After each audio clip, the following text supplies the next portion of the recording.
December আমি আর কে সেটা পরে বলছি না হয়। আপাতত শোনো যে ময়দান চলে গেছিলাম আমরা, পুরো লাইটিংয়ে মোড়া চারিদিক। আর এই দেখো একটা সান্তার সাথেও দেখা হয়ে গেল। আমরা গেছিলাম ক্যাথিড্রালে, প্রত্যেক বছর এই সময়টা ক্যাথিড্রালে আমরা আসি, তাই এবারেও চলে এসেছি, যদি একটু লেট হয়ে গেছিলো। আর এই যে আমার পার্টনার হচ্ছে মৌ। লেট বলতে প্রত্যেক বছর 25 তারিখ 26 তারিখ আসার চেষ্টা করি, কিন্তু এবারে 29 হয়ে গেছিলো সেটা।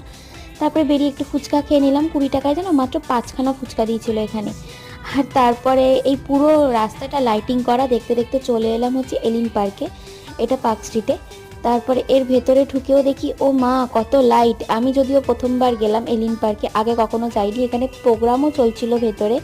আর গাছগুলোতেও কি সুন্দর দেখো লাইট করেছিল, বেশ ভালো লাগছিলো। তারপরে একটা ক্রিসমাস ট্রিকে দেখে একটু বেশ ক্যাত মেরে ভিডিও টিডিও বানিয়ে নিলাম।